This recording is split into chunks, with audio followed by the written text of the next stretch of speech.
Jangan berkata tidak bila kau jatuh cinta. Terus terang sajalah, buat apa berdusta. Cinta itu anugerah, maka berbahagialah. Sebab kita sengsara bila tak punya cinta. Rintangan pasti datang menghadang, cobaan pasti datang menghujam. Namun yakinlah bahwa cinta itu kan membuatmu mengerti akan arti kehidupan. Marilah sayang, mari sirami cinta yang tumbuh di dalam diri. Marilah sayang, mari sirami agar berkah sepanjang hari. Siapa yang hari Sabtu suka beli koran Kompas? Oh, tujuannya apa, Pak Roni? Oh, baca koran hanya Sabtu dan Minggu. Yang lain? Lowongan, Bapak udah jadi lover? Pak Edi, suka baca koran? Nggak hobi baca? Ya, jadi kalau kita baca Kompas hari ini, hampir setengahnya itu lowongan kerja. Ya, kebayang ya. Segini. Ini lowongan baris, ini lowongan apa namanya? Kolom. Dan hari ini Hidro buka lowongan kecil. Segini berapa ya Bu Eva? 5,5 juta. Jadi kalau ukuran kira-kira 2 kolom kali 5 cm itu 5 juta. Jadi problem rekrutmen itu bukan problem kita sebagai yang mengaku misalkan UKM, tapi problem perusahaan besar pun mengalami yang sama. Buktinya apa? Buktinya ada yang sampai berani buka iklan sampai sebesar ini. Apa ini? Tipon. Tipon ini kira-kira kalau segini 5 juta, segini berapa juta? 15. Oh, 50 juta. 50 juta. Karena kalau Kompas itu ya berdasarkan milimeter kolom. Jadi untuk mencari Kadinda, kemarin saya jelaskan apa? Kita bersaing di pasar kompetensi. Kalau misalkan satu halaman ini ada yang seukuran apa? Seukuran ini misalkan ada 50 perusahaan yang membuka lowongan. Artinya kalau misalkan ada 10 lembar, 10 kali 50 sudah 500 perusahaan yang membuka iklan lowongan kerja. Artinya apa? Masalah rekrutmen ini masalah yang sangat penting. Jadi kita tuh berebut karyawan di pasar kompetensi. Nah, tugas kita adalah merekrut kandidat-kandidat terbaik agar bisa gabung ke tim. Karena yang namanya sales management ini benar-benar full. Kita ngurusin orang. Bukan sekedar apa namanya? Beda ya kalau kita misalkan bergerak di bidang industri, itu yang bekerja biasanya kan buruh pabrik. Itu relatif lebih mudah ditangani karena buruh pabrik berhadapannya sama benda mati. Misalkan jahit baju, terus apa namanya berhadapan sama baut, sama gerinda, sama alat-alat bengkel. Relatif tidak ada masalah karena namanya benda mati itu saya ngasih contoh begini. Apa ya? Kalau permen ini di Hotel Sofian ini jatuh ke bawah, kalau Kalau di Amerika jatuh ke bawah juga gak? Sama ya. Tapi kalau berhadapan dengan orang nggak gitu. Hari ini dimotivasi bersemangat, besok dimotivasi dengan cara yang sama, udah enggak. Karena orang itu berbeda-beda. Seperti itu. Jadi ternyata permasalahan rekrutmen ini bukan permasalahan UKM, tapi seluruh perusahaan. Anehnya gini, anehnya kita susah, kalau dibilang susah ya, tapi sebenarnya emang relatif susah nyari orang yang bagus. Tapi di luar sana orang yang nganggur banyak gak? Banyak.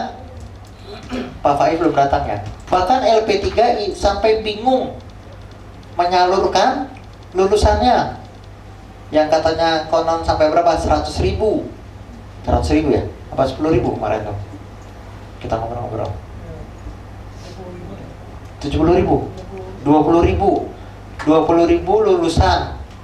Sementara kita nyari orang kesulitan setengah mati, aneh. Jadi ada gap. Ya, itu fenomena yang terjadi di perusahaan manapun. Termasuk Astra yang untuk merekrut satu orang butuh 200 orang yang melamar. Itu untuk level staff. Kalau level operator, kalau mau rekrut 5 butuh 100 orang yang melamar. Ya, kalau butuh 50 berarti inputnya 1.000 orang. Iya. Jadi kalau misalkan kita buka lowongan yang melamar itu 100, yang dipanggil, yang datang kira-kira cuma setengahnya 50. Dari 50 itu dites. Tesnya macam-macam, DISC, terus tes perhitungan macam-macam. Itu kira-kira yang lolos hanya setengahnya, 25. Karena kadang-kadang ada orang yang di kita tentukan usia 25, yang lamar 30, yang lamar 40 tahun. Datang aja gitu, nekat gitu. Nah, tadi berapa? 50 yang lamar, kira-kira memenuhi spesifikasi sekitar setengahnya, 25. Dari 25 itu setengahnya lagi dia nggak mau sama kita setelah dikasih penawaran. Misalkan gajinya UMR plus komisi plus bonus misalkan, nggak mau. Kenapa? Karena bisa jadi dia orang yang mencari karir yang lebih baik. Jadi di tempat lamanya mungkin UMR juga, begitu ke kita sama lagi, nggak mau gitu ya. Jadi ibaratnya apa? Kita mau sama dianya nggak mau sama kita, itu setengahnya. Berarti yang kita mau sama dia dan dia mau sama kita itu sekitar 12 orang atau 12,5 orang. Itu pun belum tentu sesuai. Kenapa? Pada saat interview kan mereka rapi-rapi. Pada saat kerja kok apa nggak salah rekrut ya dia begini. Makanya setelah itu yang 12 orang itu kita lakukan namanya job test. Di training selama seminggu, dikasih pelatihan, sama kita lebih interaksinya lebih intensif. Nah dari situ ketahuan biasanya. Yang pertama kita bilang oke, setelah mengalami job test, bisa jadi dari 12 itu hanya tersisa sekitar 3, 4 atau 5 orang tuh udah bagus. Nah hari ini kita belajar cara merekrut orang, salah satunya pakai tool DISC. Jadi bagi yang udah pernah, boleh diulang lagi, boleh juga enggak. Ini cukup bagus toolsnya. Silakan, saya minta tolong untuk dibagikan tools DISC-nya.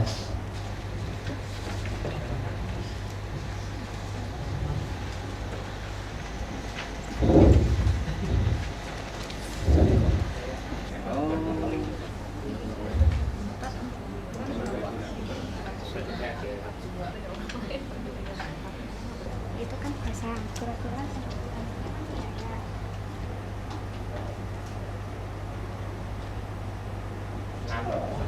Dominan, yang B dominan. Orang-orang yang keras. Yang C-nya dominan, orang-orang yang loyal dan stabil di C ini. Ini kalau orang multi level biasanya pakai cara apa ya, nah? Yang apa? Melankolis, apalagi ya? Sanguin, pragmatis, ya mirip sebenarnya, hanya beda. Ini lebih gampang di EJ-nya. D, I, S, C. Jadi kalau yang B, yang tadi itu kan ada kolom A, B, C, D. Kalau kolomnya B tinggi, itu berarti dia orang tipe dominan atau tipe kompetitif. Orang yang nomor A berarti dia tipe I. Ini kalau disingkat itu dominan, intim, stabil, cermat. Kalau bahasa Inggrisnya dominan, influence, steady, compliant. Juga yang mengartikan apa nih, kompetitif, persuasif, loyal, perfeksionis. Ya, jadi ingat-ingat tujuan kita adalah nanti mencari sales itu yang dibutuhkan tipe seperti apa. Biasanya tipe yang sukses itu tipe dominan dan tipe intim. Kalau kebetulan kita misalkan tipenya lain seperti Pak Nur ini di depan, tipe cermat, ternyata dia punya sales-sales yang jagonya tipe dominan gitu. Jadi tujuan kita merekrut orang yang berbeda. Intuiting, extrovert. Oh ya Pak Jeno, thinking. Ya. Yang lain thinking. Ibu, intuiting. Saya belum tes tapi juga bisa menduga, Pak. Apa? Thinking, Pak. Thinking. Siapa tahu insting. Ya ini ada tools lagi, Stephen. Waktu itu Pak Jamil bilang katanya kalau orang sensing itu cocoknya untuk sales yang nyari order, hunter. Tapi kalau feeling, farmer. Saya sendiri masih riset, jadi ini second opinion. Saya kasih tahu, cuma belum bisa direkomendasikan secara secara pasti. Kalau di ISC sudah mendekati, ya walaupun nggak tepat-tepat juga. Cuma kalau Stephen ini dari lahir sampai meninggal sama sifatnya, nggak berubah. Stephen itu apa sih? Hasil Stephen itu hanya menjawab 2 pertanyaan, belahan dan lapisan. Nah, jadi katanya manusia itu 100% itu fenotip. Saya mendapat fenotip itu sebenarnya di ISC ini, yaitu 20% genetik plus 80% lingkungan. Yang genetik itu adalah yang Stephen, yang nggak bisa berubah. Yang di sini kemungkinan fenotipnya, hasilnya gitu, ya. Nah, otak kiri, ini otak kiri, otak kanan, otak tengah. Jadi kalau otak kiri itu otak berpikir katanya, otak kanan otak imajinatif, otak kreatif. Nah ini ada Stephen itu singkatan: sensing, thinking, intuiting, feeling, dan insting. Jadi orang S itu identik sama rajin. Nah, tujuannya apa? Agar kita dari awal menemukan jati diri kita kekuatannya ada di mana. Seperti tadi di ISC, sehingga kalau kita tahu kita kuatnya di mana, kita hanya memfokuskan kekuatan kita dan cari partner orang lain yang bisa menutupi kelemahan kita. Tujuannya gitu. Misalkan saya orang intuiting. Intuiting itu biasanya imajinasinya liar. Kalau imajinasi liar ini nggak dikontrol sama orang yang bisa membatasi, maka cenderung dia pengennya coba terus gitu. Tapi kalau orang thinking, dia maunya berpikir hal-hal yang logik, imajinasinya kurang. Contoh seperti itu. Dalam otak manusia itu ternyata persentasenya semuanya ada. Jadi orang yang tipe sensing, ini saya kasih contoh tipe sensing, dia 100% sensing, berarti apa ini? Yang diagonalnya cuma 20%. Jadi orang tipe sensing dia biasanya sulit sekali untuk kreatif, untuk imajinasi karena diagonal gini. Ini berapa? 100, ini 20. Tapi kalau tipe thinking, berarti thinkingnya 100, yang 20 apa? Feelingnya. Jadi orang yang thinking dia kurang berperasaan. Nah, kalau tipe insting, dia instingnya 100%, yang lain 50%. Itu yang berbeda ya. Kalau tipe yang lain kan dominan 100, yang lain tergantung dari diagonalnya. Tapi kalau tipe insting itu 100% di tengah. Nah, sekarang kita lihat cara belajar ya. Kalau tipe sensing dia menghafal, thinking itu menalar, intuiting itu mengarang, feeling itu mendengarkan, insting itu merangkum. Kita belajar begini-begini tujuannya apa? Kalau kita punya tim kita misalkan tipe tipe thinking, berarti dia harus suruh menalar. Kalau tipe feeling dia harus mendengarkan, seperti itu. Tipe insting harus merangkum.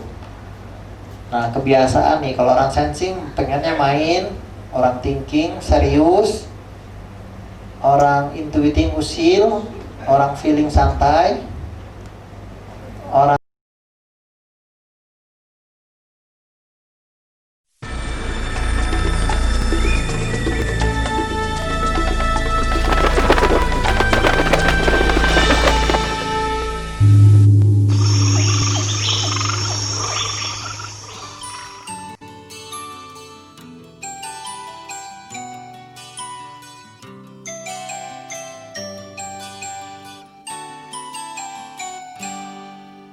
Jangan berkata tidak bila kau jatuh cinta. Terus terang sajalah, buat apa berdusta. Cinta itu anugerah, maka berbahagialah. Sebab kita sengsara bila tak punya cinta. Rintangan pasti datang menghadang, cobaan pasti datang menghujam. Namun yakinlah bahwa cinta itu kan membuatmu mengerti akan arti kehidupan. Marilah sayang, mari sirami cinta yang tumbuh di dalam diri. Marilah sayang, mari sirami agar berkah sepanjang hari. siapa yang hari Sabtu suka beli koran Kompas? Oh, tujuannya apa, Pak Roni? Oh, baca koran hanya Sabtu dan Minggu. Yang lain? Lowongan, Bapak udah jadi developer. Pak Edi, suka baca koran? Nggak hobi baca? Ya, jadi kalau kita baca Kompas hari ini, hampir setengahnya itu lowongan kerja. Ya, kebayang ya. Segini. Ini lowongan baris, ini lowongan kolom. Dan hari ini Hidro buka lowongan kecil. Segini berapa ya Bu Eva? 5,5 juta. Jadi kalau ukuran kira-kira 2 kolom kali 5 cm itu 5 juta. Jadi problem rekrutmen itu bukan problem kita sebagai yang mengaku misalkan UKM, tapi problem perusahaan besar pun mengalami yang sama. Buktinya apa? Buktinya ada yang sampai berani buka iklan sampai sebesar ini. Apa ini? Tipon. Tipon ini kira-kira kalau segini 5 juta, segini berapa juta? 15. Oh, 50 juta. 50 juta. Karena kalau Kompas itu ya berdasarkan milimeter kolom. Jadi untuk mencari kandidat, kemarin saya jelaskan apa? Kita bersaing di pasar kompetensi. Kalau misalkan satu halaman ini ada yang seukuran apa? Seukuran ini misalkan ada 50 perusahaan yang membuka lowongan. Artinya kalau misalkan ada 10 lembar, 10 kali 50 sudah 500 perusahaan yang membuka iklan lowongan kerja. Artinya apa? Masalah rekrutmen ini masalah yang sangat penting. Jadi kita tuh berebut karyawan di pasar kompetensi. Nah, tugas kita adalah merekrut kandidat-kandidat terbaik agar bisa gabung ke tim. Karena yang namanya sales management ini benar-benar full. Kita ngurusin orang. Bukan sekedar beda ya kalau kita misalkan bergerak di bidang industri, itu yang bekerja biasanya kan buruh pabrik. Itu relatif lebih mudah ditangani karena buruh pabrik berhadapannya sama benda mati. Misalkan jahit baju, terus berhadapan sama baut, sama gerinda, sama alat-alat bengkel. Relatif tidak ada masalah karena namanya benda mati itu saya ngasih contoh begini. Kalau permen ini di Hotel Sofian ini jatuh ke bawah, kalau di Amerika jatuh ke bawah juga gak? Sama ya. Tapi kalau berhadapan dengan orang nggak gitu. Hari ini dimotivasi bersemangat, besok dimotivasi dengan cara yang sama, udah enggak. Karena orang itu berbeda-beda. Seperti itu. Jadi ternyata permasalahan rekrutmen ini bukan permasalahan UKM, tapi seluruh perusahaan. Anehnya kita susah, kalau dibilang susah ya, tapi sebenarnya relatif susah nyari orang yang bagus. Tapi di luar sana orang yang nganggur banyak gak? Banyak.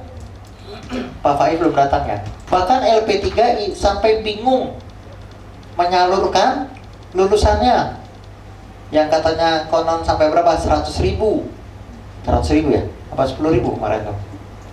Kita ngobrol-ngobrol 70.000 20.000 lulusan. Sementara kita nyari orang kesulitan setengah mati. Aneh, jadi ada gap ya. Itu fenomena terjadi di perusahaan manapun, termasuk Astra yang untuk merekrut 1 orang butuh 200 orang yang melamar. Itu untuk level staff. Kalau level operator, kalau mau rekrut 5 butuh 100 orang yang melamar. Ya, kalau butuh 50 berarti inputnya 1.000 orang. Iya. Jadi kalau misalkan kita buka lowongan yang melamar itu 100, yang dipanggil, yang datang kira-kira cuma setengahnya 50. Dari 50 itu dites. Tesnya macam-macam, DISC, terus tes perhitungan macam-macam. Itu kira-kira yang lolos hanya setengahnya, 25. Karena kadang-kadang ada orang yang kita tentukan usia 25, yang lamar 30, yang lamar 40 tahun. Datang aja gitu, nekat gitu. Nah, tadi berapa? 50 yang lamar, kira-kira memenuhi spesifikasi sekitar setengahnya, 25. Dari 25 itu setengahnya lagi dia nggak mau sama kita setelah dikasih penawaran, misalkan gajinya UMR plus komisi plus bonus misalkan, nggak mau. Kenapa? Karena bisa jadi dia orang yang mencari karir yang lebih baik. Jadi di tempat lamanya mungkin UMR juga, begitu ke kita sama lagi, nggak mau gitu ya. Jadi ibaratnya apa?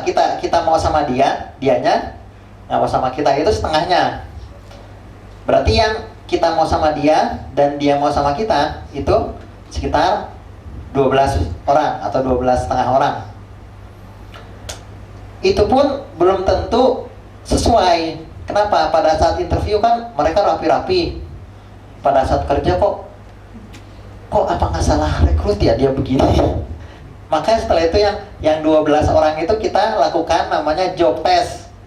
Di training selama seminggu, dikasih pelatihan, sama kita lebih interaksinya lebih intensif. Nah dari situ ketahuan biasanya. Yang pertama kita bilang oke, setelah mengalami job test, bisa jadi dari 12 itu hanya tersisa sekitar 3, 4 atau 5 orang tuh udah bagus. Nah hari ini kita belajar cara merekrut orang, salah satunya pakai tool DISC. Jadi bagi yang udah pernah, boleh diulang lagi, boleh juga enggak. Ini cukup bagus toolsnya. Silakan, saya minta tolong untuk dibagikan tools DISC-nya.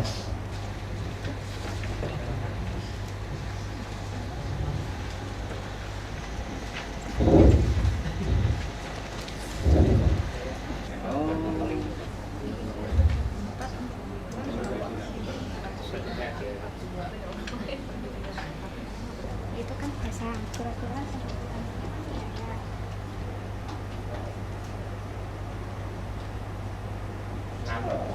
Dominan. Yang B dominan, orang-orang yang keras. Yang C-nya dominan, orang-orang yang loyal dan stabil. Di EC ini kalau orang multi level biasanya pakai cara apa ya, nah? Yang apa?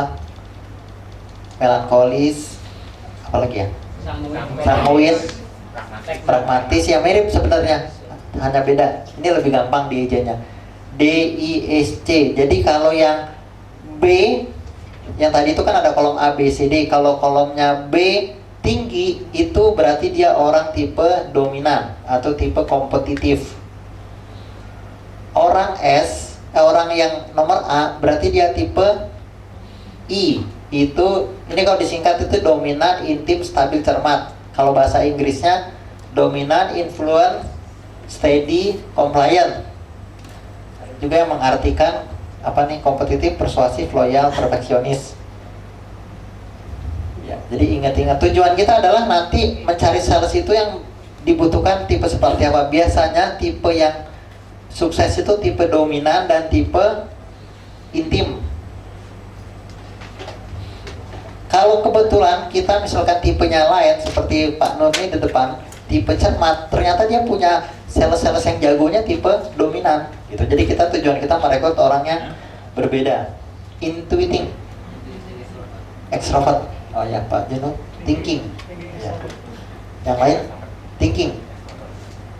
Ibu intuiting. Saya belum tes tapi juga bisa menduga Pak. Apa? Thinking Pak. Thinking. Siapa tahu insting. Ya ini ada tools lagi, Steven.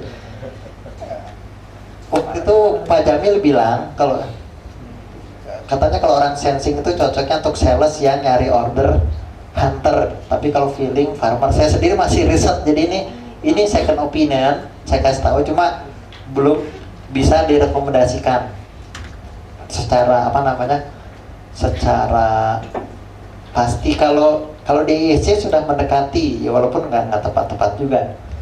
Cuma kalau Steven ini dari lahir sampai meninggal sama sifatnya, nggak berubah. Steven itu apa sih? Hasil Steven itu hanya menjawab 2 pertanyaan, belahan dan lapisan. Nah, katanya manusia itu 100% itu fenotip. Saya menebak fenotip itu sebenarnya di ISC ini, yaitu 20% genetik plus 80% lingkungan. Yang genetik itu adalah yang Steven, yang nggak bisa berubah. Yang di sini kemungkinan fenotipnya, hasilnya gitu, ya. Nah, otak kiri, ini otak kiri, otak kanan, atau tengah. Jadi kalau otak kiri itu otak berpikir katanya, otak kanan otak imajinatif, otak kreatif. Nah ini ada Steven itu singkatan sensing, thinking, intuiting, feeling, dan insting. Jadi orang S itu identik sama rajin. Nah, tujuannya apa? Agar kita dari awal menemukan jati diri kita kekuatannya ada di mana. Seperti tadi di ISC, sehingga kalau kita tahu kita kuatnya di mana, kita hanya memfokuskan kekuatan kita dan cari partner orang lain yang bisa menutupi kelemahan kita. Tujuannya gitu. Misalkan saya orang intuiting. Intuiting itu biasanya imajinasinya liar. Kalau imajinasi liar ini nggak dikontrol sama orang yang bisa membatasi, maka cenderung dia pengennya coba terus gitu. Tapi kalau orang thinking, dia maunya berpikir hal-hal yang logik, imajinasinya kurang. Contoh seperti itu. Dalam otak manusia itu ternyata persentasenya semuanya ada. Jadi orang yang tipe sensing, ini saya kasih contoh tipe sensing, dia 100% sensing, berarti apa ini? Yang diagonalnya cuma 20%. Jadi orang tipe sensing dia biasanya sulit sekali untuk kreatif, untuk imajinasi karena diagonal gini. Ini berapa? 100, ini 20. Tapi kalau tipe thinking, berarti thinkingnya 100, yang 20 apa? Feelingnya. Jadi orang yang thinking dia kurang berperasaan. Nah, kalau tipe insting, dia instingnya 100%, yang lain 50%. Itu yang berbeda ya. Kalau tipe yang lain kan dominan 100, yang lain tergantung dari diagonalnya. Tapi kalau tipe insting itu 100% di tengah. Nah, sekarang kita lihat cara belajar ya. Kalau tipe sensing dia menghafal, thinking itu menalar, intuiting itu mengarang, feeling itu mendengarkan, insting itu merangkum. Kita belajar begini-begini tujuannya apa? Kalau kita punya tim kita misalkan tipe tipe thinking, berarti dia harus suruh menalar. Kalau tipe feeling dia harus mendengarkan, seperti itu. Tipe insting harus merangkum. Nah, kebiasaan nih, kalau orang sensing pengennya main, orang thinking insting nimbrung. Oh sayangnya nggak pada tahu ya sifat-sifatnya. Harusnya nanti bisa dari sini bisa nebak mungkin kira-kira. Kehebatan orang sensing, ototnya hebat, penampilannya juga biasanya bagus-bagus. Thinking, logikanya kuat, kreatif. Orang intuiting kreatif, orang feeling ngomong, orang insting serba bisa. Kehebatan. Terus fokus pada, kalau orang thinking fokus pada pelajaran, feeling persahabatan, intuiting imajinasi, insting peranan, sensing penampakan. Kunci sukses orang sensing itu meningkatkan frekuensi, orang thinking menyusun prioritas, orang intuiting memperbaiki kualitas, orang feeling memimpin diri, orang insting menolong teman. Katanya kalau untuk entrepreneur sejati juga katanya orang intuiting itu kreativitasnya tinggi kayak Bill Gates gitu. Jadi kalau kita bukan orang intuiting harus cari partner intuiting. Nah, sistem operasi otak kalau sensing, nah ini ada introvert ada extrovert. Kalau introvert itu berarti motivasinya dari dalam diri. Jadi bukan bukan masalah extrovert atau extrovert yang dalam perhatian sehari-hari, bukan. Tapi kalau introvert itu dia motivasinya dalam diri, tapi kalau ekstrovert harus dipacu dari luar. Jadi untuk rekrutmen,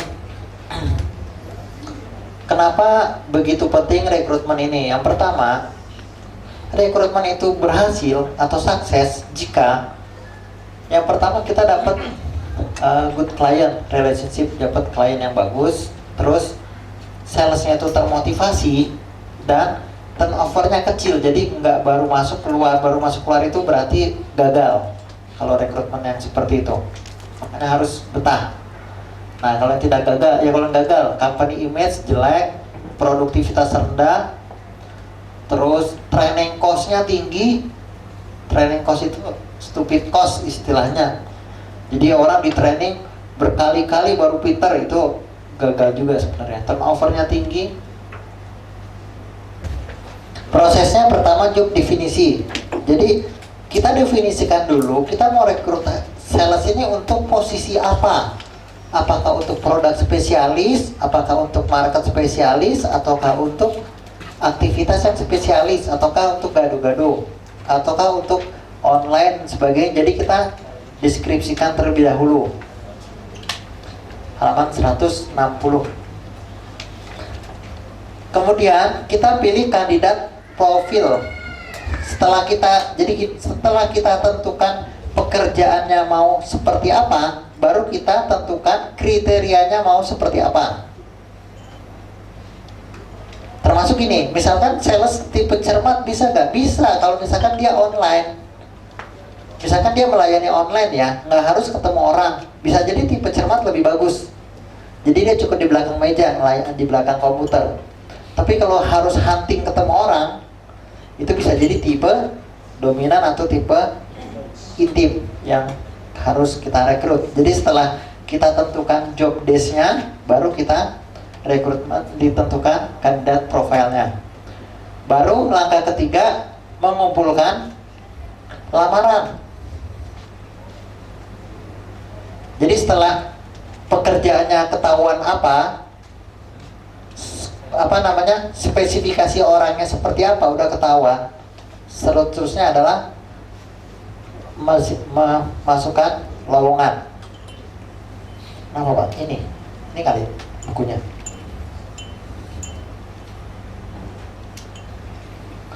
Setelah lowongan datang, baru kita seleksi. Setelah seleksi baru menawarkan attraction, kompensasi dan sebagainya. Nah, job definisi kita tentukan dulu goalsnya mau seperti apa, tujuannya seperti apa. Tentukan dulu aktivitasnya mau ngapain, itu si salesman yang kita rekrut. Terus kandidat profilnya,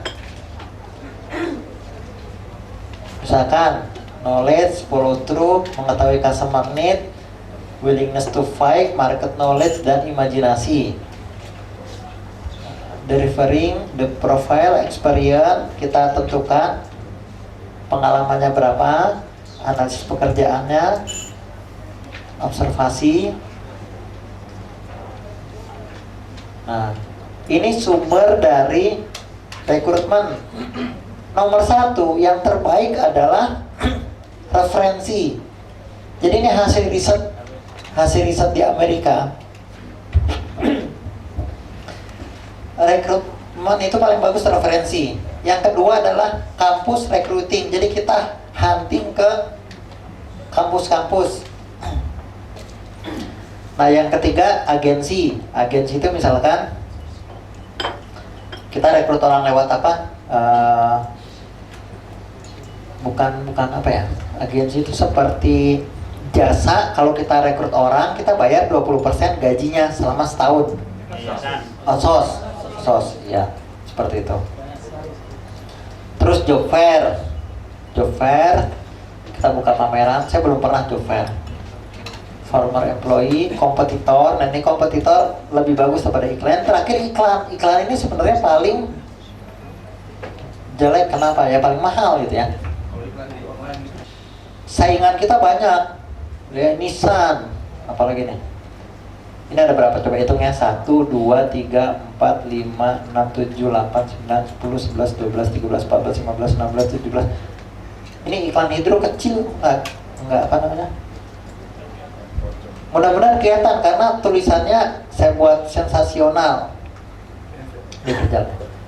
Sebuah perusahaan water purifier terkemuka di Indonesia membutuhkan karyawan sebagai berikut. Sales counter pria, wanita maksimal 28 ya.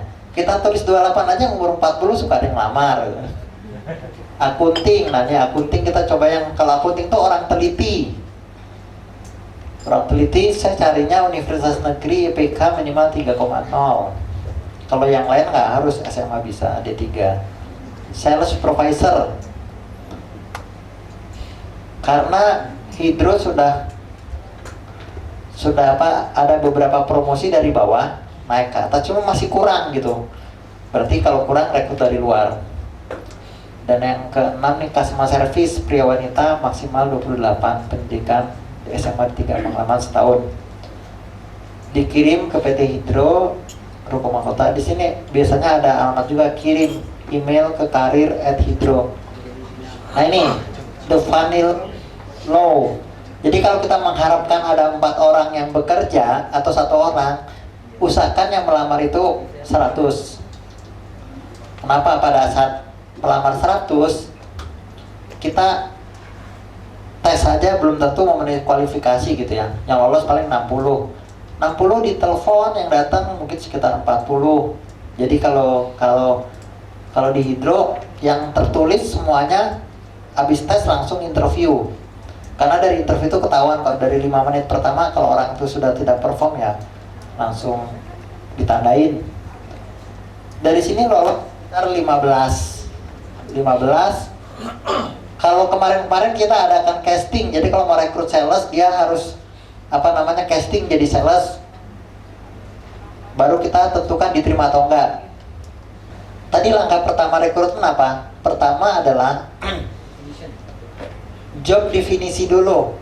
Kita menginginkan orang yang rekrut itu harus seperti apa? Didefinisikan dulu. Misalkan saya butuh IT staff yang sudah berpengalaman.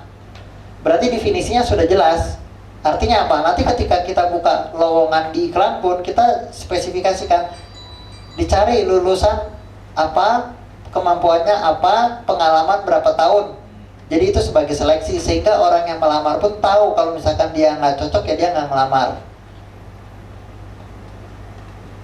Jadi sudah jelas job definisinya. Begitupun kalau misalkan, berarti kalau cari pengalaman artinya apa? Kita nggak bisa tuh rekrut di kampus karena job definisinya udah nggak cocok. Kecuali kita punya kemampuan yang sangat hebat di bidang development, mencetak orang, baru kita bisa rekrutmen orang di kampus. Tapi kalau kita nggak bisa, berarti mungkin paling gampang cari lewat outsource gitu, lewat apa misalkan JAC atau apa, bisa jadi ya, agen.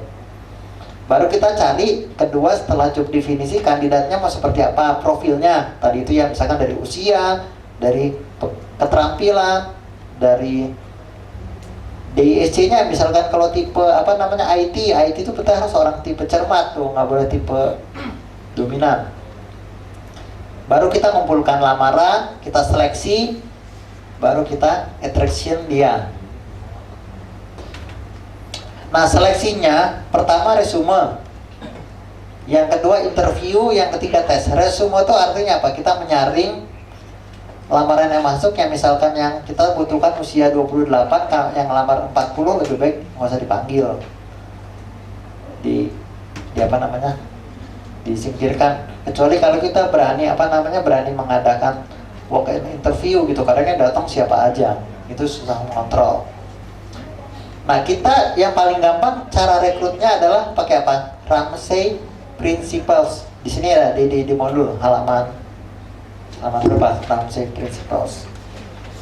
Iya, jadi gini, kalau kita mau rekrut sales yang hebat, usahakan yang mencarinya pun sales yang hebat, yang menginterviewnya salah satunya. Jadi bagusnya panel. Kenapa? Karena kita cenderung suka sama orang yang sejenis. Lulusan itu. Iya. Jadi cenderung orang itu senang sama yang sejenis. Nah, hukum ini namanya hukum Ramsey. Jadi I like your looks, Ramsey, you hire. Jadi ketika kita sebagai orang yang merekrut orang, kita melihat misalkan dia itu sama dengan kita nih perilakunya, stylenya, kita jadi senang. Udah deh, dia diterima aja. Itu namanya hukum Ramsey. Tapi ini berbahaya kalau kita nggak bisa menggunakan ini.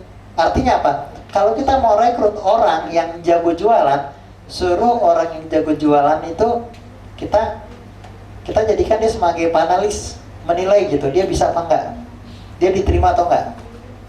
Misalkan kita sebagai pemimpin nggak jago jualan, kita pengen rekrut orang yang jago jualan. Salah satu yang interview si kandidat itu adalah orang yang jago jualan. Nanti dia akan lihat, kita tanya, gimana menurut kamu? Bagus gak? Bagus. Tapi kalau menurut kita belum tentu, kenapa? Karena kita tuh maunya cocok sama kita gitu. Terus interview, mendaftar orang-orang yang akan diwawancara, mempunyai skrip dalam wawancara, menyiapkan checklist sesi wawancara. Jadi kalau kita interview, itu yang diinterview adalah behaviornya, perilakunya. Contohnya gini, pertanyaannya,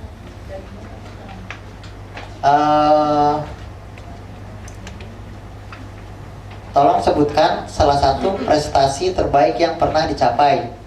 Itu pertanyaan itu bisa dicontek gak sama orang lain? Misalkan ada 4 kandidat, kita tanya pertanyaan yang sama, jawabannya pasti beda-beda kan?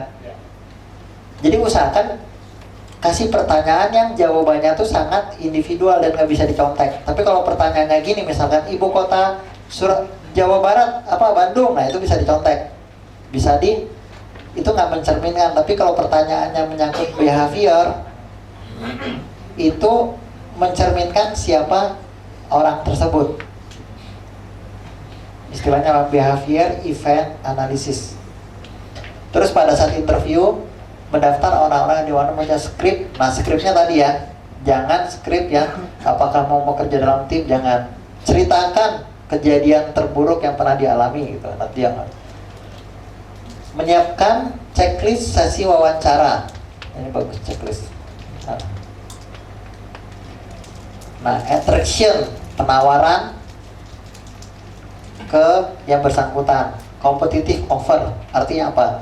Kita menawarkan suatu kompensasi, misalkan di sini gajinya sekian, komisi, bonus, jenjang karir dan sebagainya.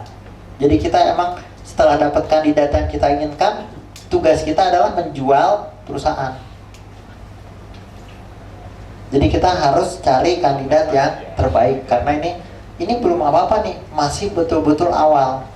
Karena kalau di sininya gagal, sampai ke sininya budayanya nggak terbentuk, aktivitasnya nggak terjadi, customernya nggak dapat, ujung-ujungnya duitnya nggak dapat juga. Jadi benar-benar rekrutmen itu adalah pintu gerbang untuk membangun sales team. Harus betul-betul diperhatikan banget. Artinya apa? Kita sekarang bahas masalah monitoring dan kompensasi dulu ya. Sales itu berarti harus mulai diperhatikan dari mulai rekrutmen, terus membangun budaya, aktivitasnya, customer sampai hasil. Jadi sebelum sampai ke hasil, kita harus ukur juga ke attraction-nya, aktivitasnya, termasuk reward-nya. Jadi reward-nya tuh jangan dikasih di akhir, harus di tengah. Jadi di darat perang, jenderalnya dari jauh sudah melihat posisi real time. Nah ini kalau di sales sebenarnya kita bisa terapin juga. Kalau misalkan sales melakukan kunjungan, bisa kita pantau dari GPS, satelit. Tujuannya untuk bantu gitu. Yang lebih canggih lagi kalau bisa apa? Mobilnya ada kameranya. Tuh, kalau bisa seperti itu. Lo bukan, niatnya mau bantu. Nah ini kalau di Hydro semua mobil ada GPS. Ini kebetulan tadi saya baru buka kode apa, ternyata ada di Jalan Cut Mutia yang saya parkir. Jadi semua mobil, nah ini kalau jalan dia jalan gitu kemana. Jadi itu bagian dari monitoring. Istri saya dipasang GPS. Ketahuan dong. Nah itu bagian dari itu real time. Kalau yang nggak real time-nya monitoringnya seperti ini misalkan. Laporan mingguan per leader, per supervisor, misalkan yang dari SMS berapa, yang dari email misalkan jumlah prospek 6. Karena nggak bisa kita rekrut terus ujung-ujungnya berapa, nggak bisa. Monitoringnya harus ada, KPI-nya harus jelas. Ini yang kadang-kadang nggak pernah diperhatiin kalau kita merekrut atau membangun tim. Ini gunanya bagi supervisor baru juga. Nanti supervisor baru kan naik jadi kepala cabang dan sebagainya. Itu bisa dijadikan tools untuk membantu mereka gitu. Ya, itu prakteknya ya, praktek dari monitoring seperti itu KPI. Kalau teorinya gini, ada goals, ada plan, ada action, diukur, evaluasi, goals lagi. Pas evaluasi ada feedback dan konsekuensinya. Tapi paling enak kan kalau kita udah tahu realnya seperti apa sih, seperti tadi itu, monitoring, KPI. Jadi yang diukur itu knowledge, skill, aktivitas. Ya, jadi yang diukur itu bukan semata-mata proses, tapi hasil akhirnya juga. Nah, kadang-kadang kalau kita cuma ukur hasil akhir, kita nggak tahu prosesnya, itu bikin kita frustasi. Jadi kita harus tahu prosesnya dari mana. Training itu berarti kita mengajarkan hal-hal baru kepada orang yang kita akan latih. Learning something new means rearranging the way her brain works.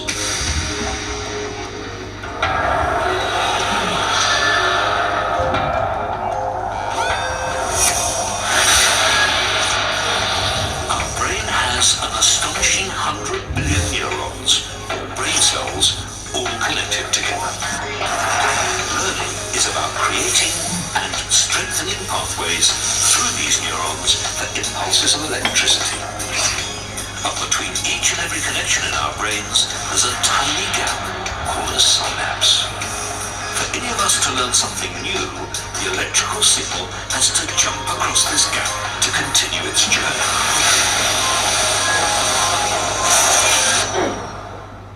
Ya, jadi apapun yang kita pelajari awalnya sulit ya. Apakah itu kita belajar jualan? Karena definisi belajar, ada yang tahu definisi belajar? Melakukan hal yang sama dengan cara yang berbeda. Melakukan hal yang Sama dengan cara yang berbeda. ya.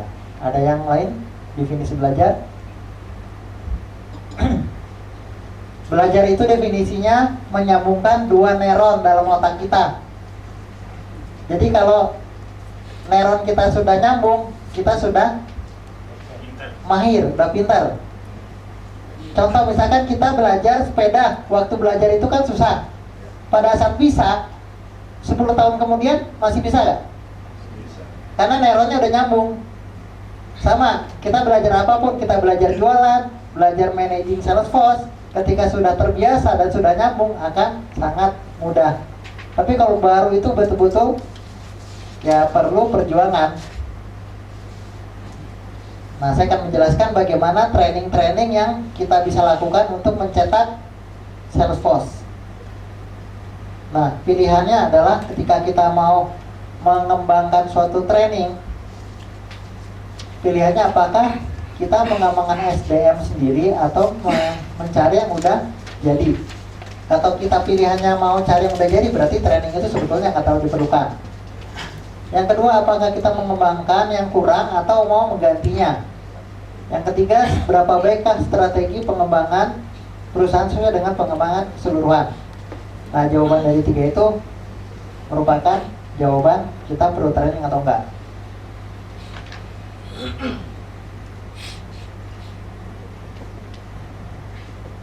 Training itu ada tujuannya. Tujuannya training apa? Pertama, kalau kita ngasih training kayak tadi, apa namanya?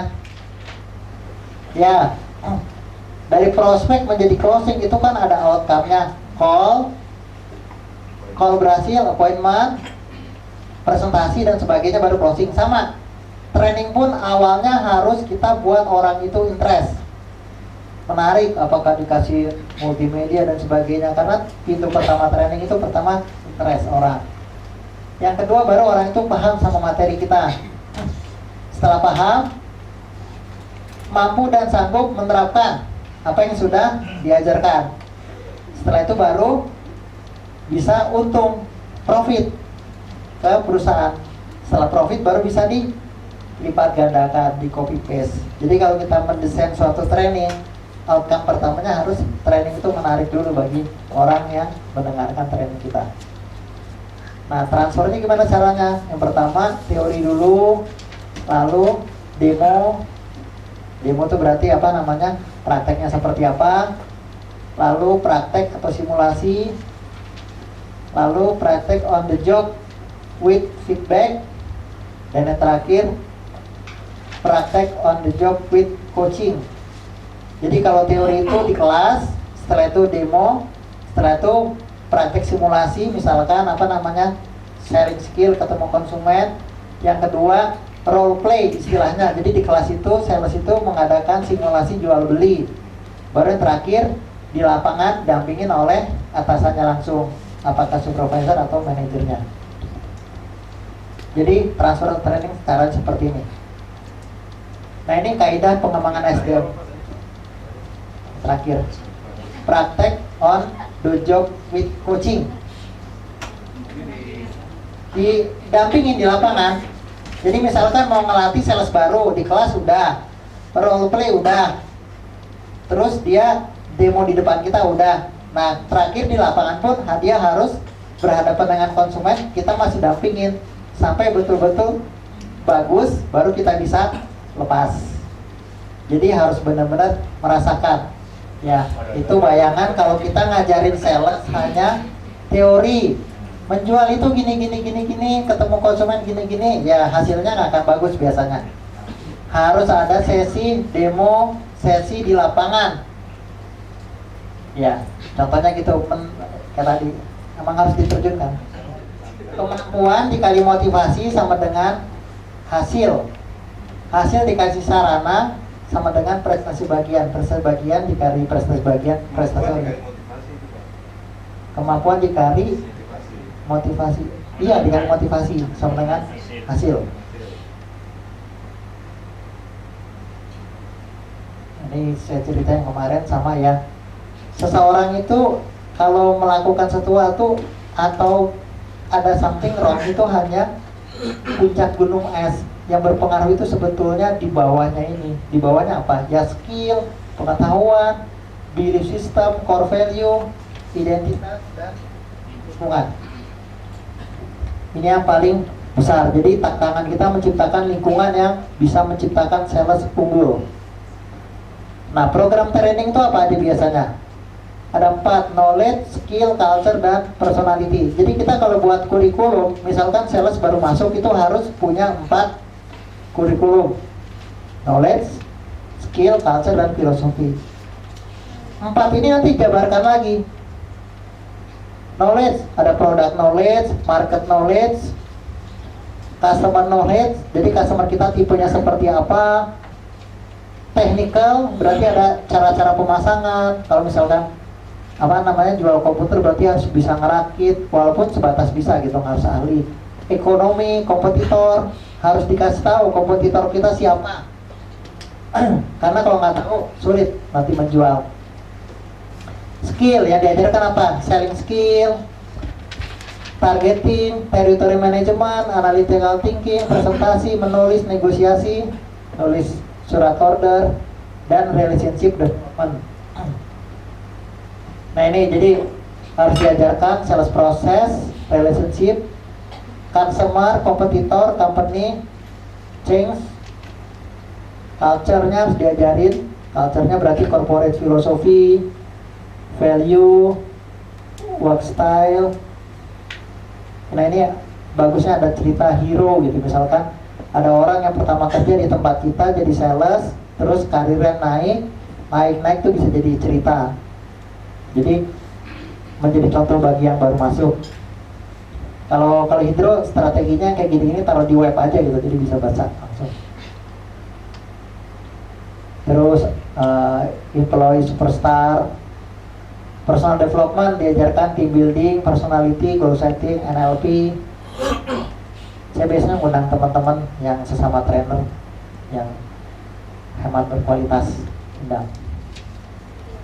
Nah, training metode itu ada berbagai macam. Ada yang belajar sendiri kayak tadi, misalkan dikasih buku, suruh mendengarkan, suruh presentasi. Terus ada yang di kelas, yang tadi di kelas. Kalau on the job itu di lapangan. Kalau eksternal itu misalkan seperti Pak Agus mengirim karyawannya ke sini, itu eksternal training berarti.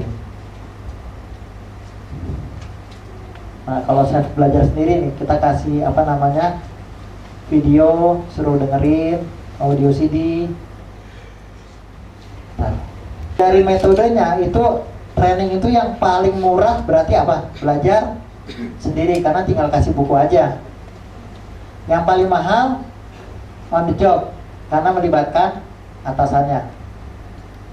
Nah ini classroom dan eksternal. Eksternal agak mahal karena harus bayar. Classroom lebih murah karena di kantor sendiri. Ya saya minta Bu Lulu sharing bagaimana melatih sales di lapangan karena beliau pakai speaker aja nih biar jelas.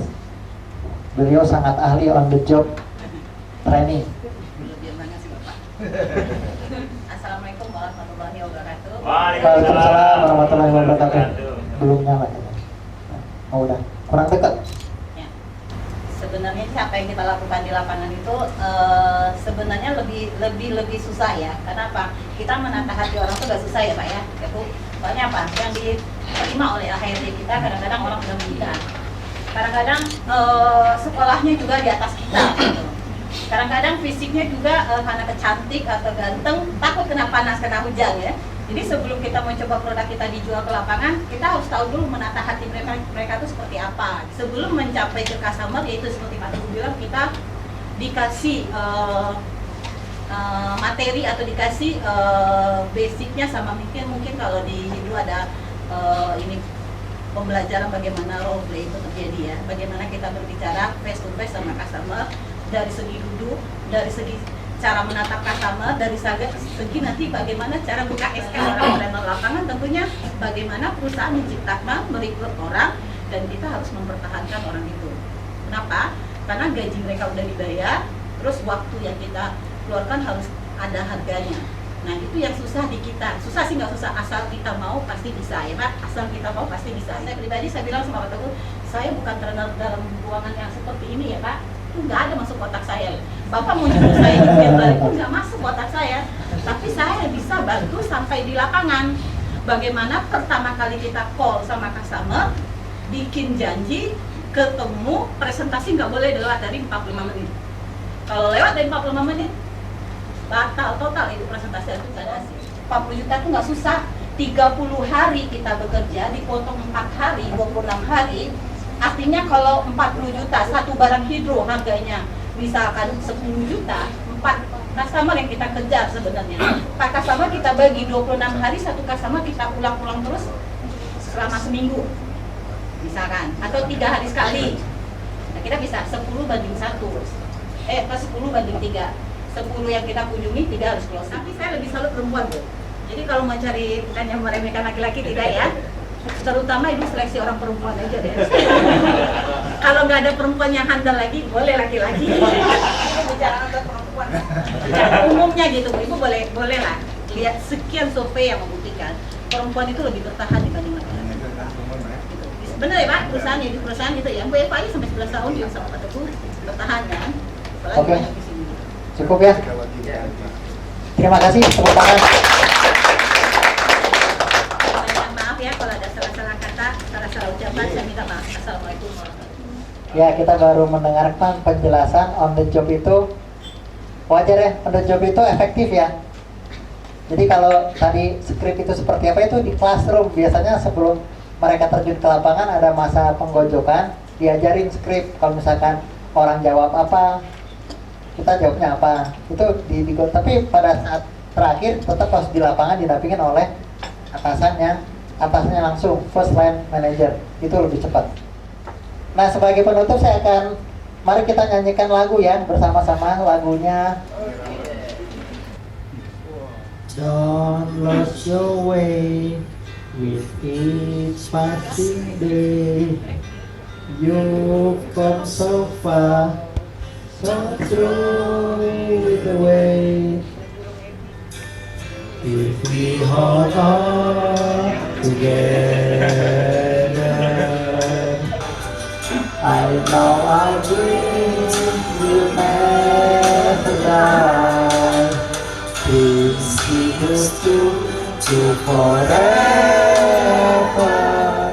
When the clouds roll by. Oke, nama saya Agus Ali Sarjono sebagai pemilik perusahaan PT Mitra Tama Global Sejahtera.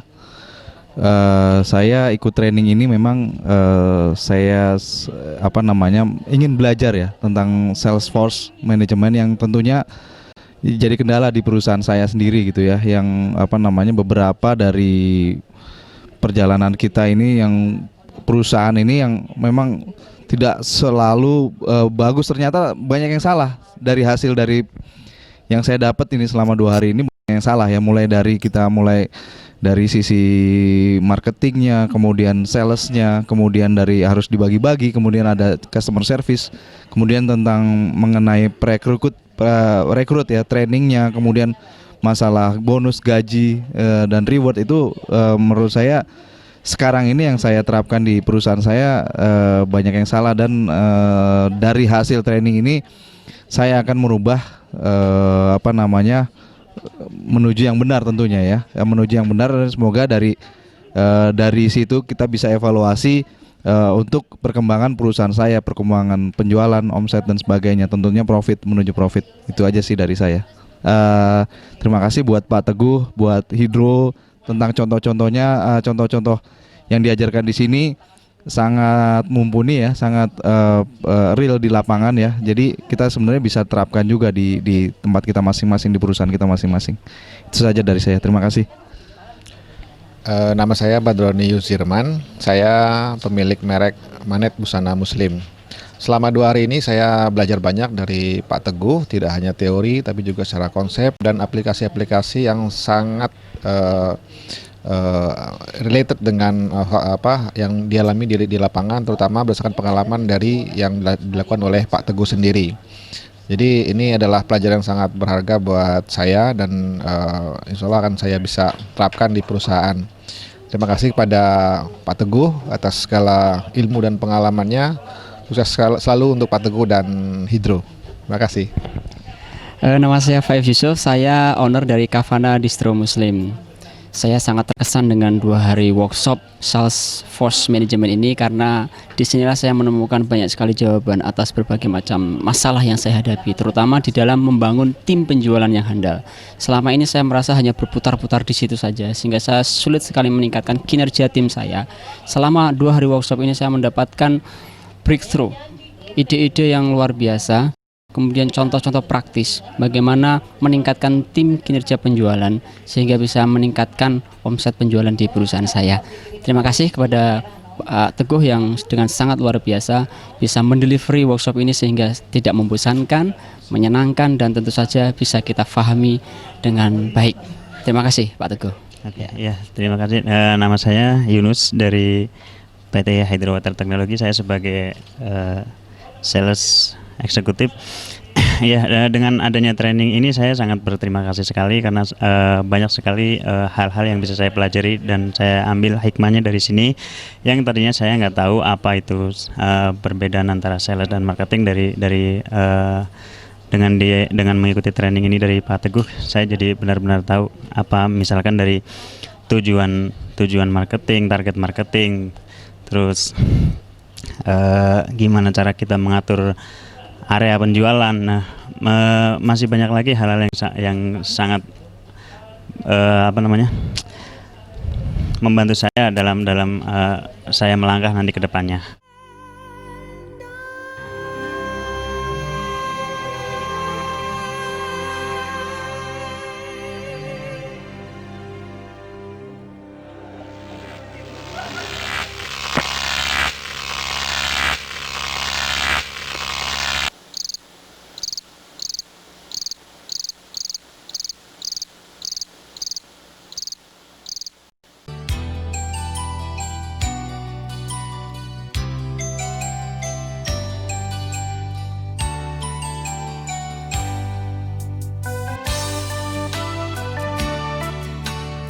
Serius, orang intuiting usil, orang feeling santai, orang